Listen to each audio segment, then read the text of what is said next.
Salut à toi très cher investisseur rentable, bienvenue dans cette vidéo du jour. Aujourd'hui on est sur la série des livres, sur la série des reviews de livres, des livres inspirants, des livres que tu dois lire si tu veux, aller plus haut, si tu veux aller plus loin, si tu veux exploser. Aujourd'hui j'ai envie de te parler du livre qui pour une fois n'est pas un livre pratique, n'est pas un livre finalement qui va t'apprendre des choses, enfin si il va t'apprendre des choses, mais c'est une biographie. C'est la biographie d'Elon Musk par Ashley Vance. Et c'est un livre qui est très intéressant. Pourquoi ? Parce que quand tu lis des biographies comme ça de gens, on en verra d'autres, de gens vraiment très inspirants, très impactants, qui font des trucs de dingue complètement. C'est vraiment inspirant et impactant et ça va te permettre d'aller plus loin. Parce que tu vas te dire, ok, si lui je fais ça à son âge, par rapport à ses moyens, d'où il vient, etc., et que moi j'en suis là, au bout d'un moment c'est que je suis nul. Et c'est normal, je te rassure, quand on lit ce genre de choses, on se dit tous pareil, on se dit ok, il y a vraiment des gros tarés, des gens motivés. Alors je ne vais pas te spoiler tout le livre, je vais te faire un micro résumé rapide, mais de toute façon l'histoire déjà n'est pas terminée. Et puis il y a énormément de détails très intéressants dans le livre, donc je te conseille de le lire quoi qu'il arrive. En gros, Elon Musk, il est né en Afrique du Sud. En Afrique du Sud, en plein pendant l'apartheid, donc un peu compliqué, dans une famille un peu compliquée, tu vois, une enfance peut-être un peu bizarre. C'était un geek, les gens ne le comprenaient pas trop, il avait une passion pour les jeux vidéo, pour la programmation, il a programmé son premier jeu vidéo très jeune, etc. Il a eu des parutions dans les journaux très jeune. Et puis un jour, je te passe son enfance, un jour il décide de s'en aller. Donc il s'en va, il va au Canada. Parce que lui, il voulait aller aux États-Unis, mais il se dit je vais rentrer plus facilement en allant au Canada. Il avait de la famille au Canada qui lui a permis d'avoir la nationalité. Et au tout début d'Internet, enfin au début de la démocratisation d'Internet, dans les années 95, il lance une première start-up qui s'appelle Zip2 en français, et qui est en fait un concept ultra simple. Si aujourd'hui je te le dis, tu vas me dire mais what ? Et en fait, c'était juste les pages jaunes. En gros, il allait voir les diverses entreprises, le barbier, le coiffeur, le restaurant, et il leur disait voilà, vous connaissez Internet ? Mais au début, les gens, Internet, c'était voilà. Internet, c'est génial, Internet, c'est l'avenir. Personne n'y croyait. Il leur dit moi, ce que je vais faire, c'est que je vais vous permettre d'être vu par les gens qui vont sur Internet. Aujourd'hui, tu cherches un coiffeur, tu cherches un restaurant, tu vas sur Google, tu tapes restaurant, tu trouves en 2 secondes. Mais ça n'existait pas du tout à l'époque. Donc lui, ce qu'il a fait, c'est qu'il a créé cet annuaire de professionnels sur Internet. Et au début, ça ne marchait pas du tout. Mais il avait cette vision, vraiment, cette vision que Internet. Et puis aujourd'hui, on le voit bien, plus de 20 ans plus tard, Internet, c'est une folie. C'est devenu un peu plus vivant et c'est que le début. Mais lui, il a eu cette vision bien avant les autres. Et il s'est fait fermer énormément de portes. Il a été vraiment, il a collé à son projet, il a jamais rien lâché. Et petit à petit, ça a commencé à prendre. Il a commencé à rentrer de plus en plus de professionnels dans sa base de données. Et il a commencé à monétiser ça, à vendre ça aux journaux, etc. Ça a commencé à fonctionner. Faire un peu de chiffre d'affaires. Mais il était vraiment en mode start-up, en mode clochard même. À dormir dans ses bureaux, dans une pauvre petite pièce, sans argent, à manger à l'arrache, etc. Vraiment en mode clochard, pas du tout comme maintenant. Et ce qui s'est passé, c'est qu'avec le temps, ça a pris. Et un jour, je te passe les détails, tu verras dans le livre, un jour, il a réussi à revendre cette société et il a pris quelque chose comme 20 millions de dollars, quelque chose comme ça.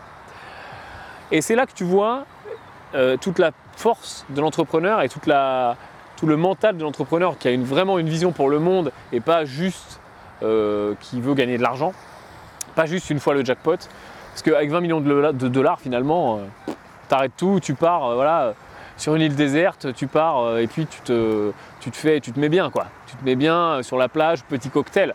Il n'a pas du tout fait ça. Il s'est amusé un petit peu, mais surtout ce qu'il a fait, c'est qu'il a remonté tout de suite une nouvelle société qui s'appelait X, la lettre X, x.com, x.com. Et il a encore eu cette vision de dire, ok, Internet, c'est le début, ça commence à marcher, j'ai vu que ça marchait avec ma première boîte. Il y a de plus en plus de gens qui sont là sur Internet. Donc ce qu'on va faire, c'est qu'on va permettre aux gens de payer, de s'envoyer de l'argent sur Internet, on va créer des cartes de crédit qu'on va pouvoir recharger, etc. Ça a marché. Ça a marché, il s'est entouré de bonnes personnes, ça a marché fort. Ce qui s'est passé, c'est que X.com avait un concurrent qui développait le produit PayPal. Tout le monde connaît PayPal aujourd'hui, c'est extrêmement connu. Eh bien, il a été dans les précurseurs de PayPal. Ce qui s'est passé, c'est que X.com et PayPal ont fusionné. C'était deux boîtes distinctes, ils ont créé une entreprise, ils ont fusionné.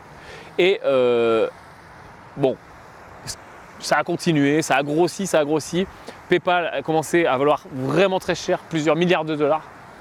Et ce qui s'est passé, c'est qu'un jour, Elon Musk a été évincé du conseil d'administration parce que ils étaient plusieurs dirigeants et ils avaient plusieurs droits de vote et ils ont voté pour dire ok, Elon Musk c'était le chef, c'était le CEO, c'était le président. Ils ont dit ok, ça va pas, tu dégages. Donc imagine le coup dur, c'est-à-dire que là je te fais le résumé en 2 secondes, il s'est écoulé plusieurs années, tu vois, ça a été compliqué, il est reparti de zéro. Ce que je t'ai pas dit aussi, c'est que sur les 20 millions qu'il avait pris sur la vente de sa première boîte, il a réinvesti une très grosse partie dans X.com. Donc il n'a pas fait de la plage, il n'a pas fait de l'île déserte, il n'a pas fait du cocktail, il a réinvesti quasiment tout dans sa nouvelle boîte.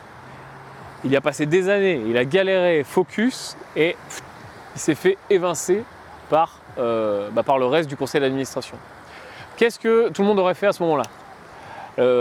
Quelqu'un de lambda, je pense, sans réfléchir, à chaud, aurait dit ok, allez c'est bon, je m'en vais, vous me rachetez mes parts, je prends un gros billet et je me casse, je ne veux plus entendre parler. C'est pas du tout ce qu'il a fait. Il avait encore cette vision, parce qu'il marche à la vision. Et je te recommande de marcher à la vision, quoi que tu fasses, de l'immobilier, une boîte, peu importe.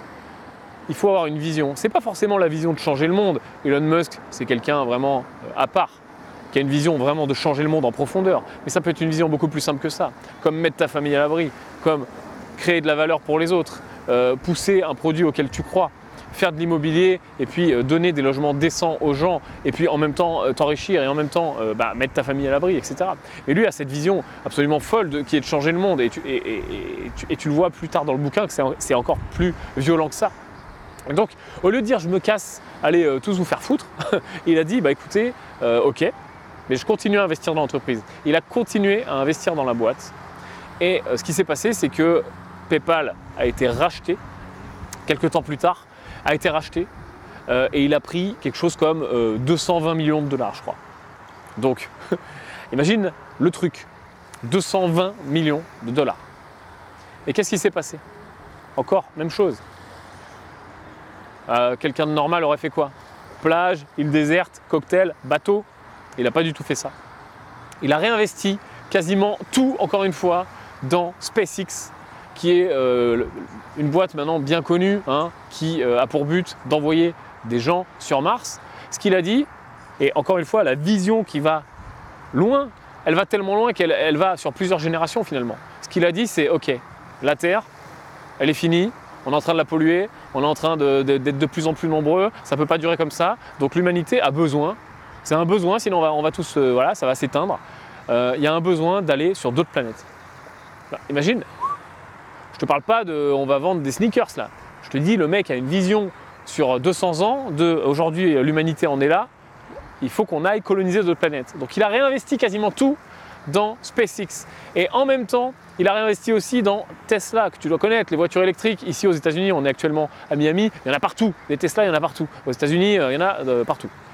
Donc, il a dit voilà, trop de pollution, moi je crois aux voitures électriques, boum, voiture électrique. Et il y a aussi d'autres boîtes que tu dois connaître. SolarCity. Il a aussi des parts dans SolarCity, c'est une boîte qui fait des panneaux solaires.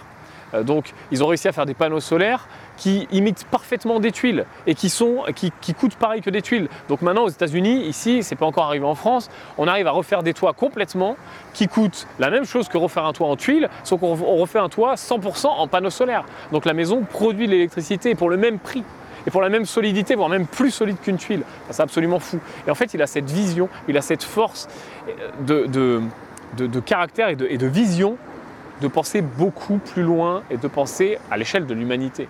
Il y a aussi le Hyperloop, je ne sais pas si tu as suivi ce projet, qui est une espèce de train dans un tube sous vide qui va pouvoir relier des villes encore plus vite qu'en avion. et en polluant beaucoup moins.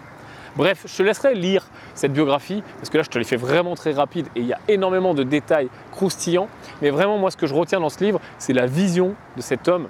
J'ai oublié de te dire qu'il avait 5 enfants, qu'il avait perdu un enfant. D'ailleurs, son premier enfant, il l'a perdu. Il est décédé, mort-né. Tu auras les infos aussi, l'histoire dans le bouquin. Il a divorcé plusieurs fois, il s'est remarié. Enfin bref, il a aussi une vie sociale et une vie d'homme. Donc, c'est absolument fou. C'est un entrepreneur, un des entrepreneurs pour moi les plus inspirants au monde. Une des personnes les plus inspirantes au monde. Donc vraiment, si tu as envie d'être inspiré, lis cette biographie d'Elon Musk par Ashley Vance. Et puis, dis-moi dans les commentaires si tu l'as lu, ce que tu en as pensé, si tu vas le lire, si ça t'a motivé. Et puis tu peux aussi me dire les livres dont tu veux que je parle. Je te dis à très bientôt, tu es sur la chaîne des investisseurs rentables et à plus.